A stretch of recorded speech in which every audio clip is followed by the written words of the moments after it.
C'est cet élu d'opposition qui a sonné l'alerte. La semaine dernière, il a reçu sur son téléphone donc voilà les photos. 2 clichés pris selon lui dans les locaux de la police municipale d'Auxerre. Sur ce tableau blanc, un défi pour le moins sordide intitulé « Le challenge des marginaux ». Il est écrit que s'il n'y a aucun sans-abri devant le magasin Monoprix au 30 avril, les policiers recevront une récompense. Un sachet de meringues, un repas cohésion ou encore un coffret gourmand. Ah bah c'est absolument insupportable, discriminatoire et c'est pas possible quoi. Qui a lancé ce défi? Qui finance ces récompenses? Aucune réaction de la part de la police municipale. Une enquête en tout cas va être ouverte par le parquet.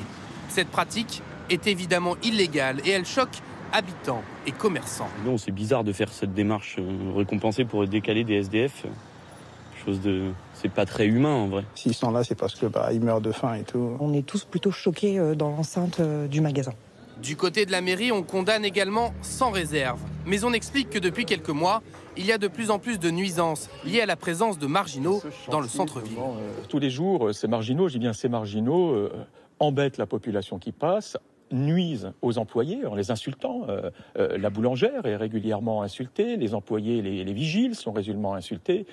C'est une réalité de la ville, mais je le dis bien, comme dans toutes les villes. Et nous sommes démunis. Entre besoin de sécurité et humanité, la question des marginaux est devenue un casse-tête pour les villes. Depuis plusieurs années, certaines ont mis en place des dispositifs qui font à chaque fois débat. Des plots, des pics, des rails métalliques devant les immeubles, les magasins pour empêcher les sans-abri de s'y installer. À Nice, la mairie a dressé il y a 4 ans ces barrières métalliques sur les marches du palais de justice. Ils étaient là, ils étaient la plupart du temps allongés sur les marches, et puis c'est tout. C'est propre maintenant. Là, on se sent un peu, ce style un peu carcéral, quoi, disons. C'est toujours pareil. Mais bon, on s'y habitue. Et la mairie ne s'est pas arrêtée là. À 2 pas du palais de justice, une statue et des chaises ont remplacé l'an dernier une fontaine, officiellement pour des raisons de sécurité. Les sans-abri, en tout cas, on les retrouve désormais plus loin de ce quartier touristique. Au fond de la mine, il était l'ennemi le plus redouté. Le dernier coup de grisou français avait tué 22 mineurs. C'était en 1985 à Forbach. Ce gaz inodore explose, vous le savez, au contact de l'air. Mais aujourd'hui, ces régions du nord de la France ont trouvé le moyen de tirer parti de cette ancienne menace. Emprisonné dans les milliers de kilomètres de galeries, il a permis aux habitants de baisser leur facture de chauffage. Reportage Julien Roux et Stéphane de Perrois. C'était la terreur des mineurs. Le grisou, ce gaz, responsable d'explosions meurtrières, se dégage des couches de charbon. Et il est toujours présent aujourd'hui en sous-sol. Plus de 30 ans après la fermeture de la dernière mine du Nord-Pas-de-Calais, c'est désormais cette richesse naturelle que l'on vient puiser dans les entrailles de la terre. C'est juste des canalisations qui descendent à 100, 200, 300 mètres de profondeur et qui viennent capter le gaz qui s'accumule dans les galeries ou les anciens puits. Il n'y a pas besoin de faire de fracturation en sous-sol. Il n'y a pas de méthode intrusive, il n'y a pas de fracturation hydraulique ni même de forage. On vient se connecter sur des ouvrages existants, historiques.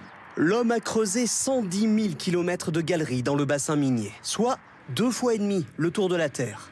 Résultat, on compte au moins 150 ans de réserve de grisou dans les Hauts-de-France.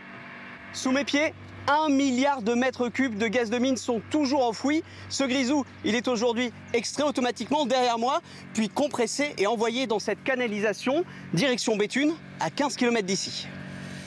Nous retrouvons la trace du grisou dans ce bâtiment, qui abrite une chaudière flambant neuve. Depuis plus d'1 an, elle alimente en chaleur 1700 logements sociaux de la ville. Michel habite dans cet HLM depuis 28 ans. Ancienne fille de mineur, elle ne trouve aujourd'hui que des avantages au grisou. La chaleur est totalement différente, elle est beaucoup plus intense. Ah ouais, on est bien, très bien. Un plus pour sa qualité de vie, mais aussi son pouvoir d'achat, car ses charges mensuelles ont baissé. En 2019, je payais 52,73 de chauffage. En 2022, je paye 42,18. 10 € de moins. 10 € de moins. Donc c'est très appréciable. Ça fait 120 € par an. Bah oui. Ça vous fait une belle paire de chaussures.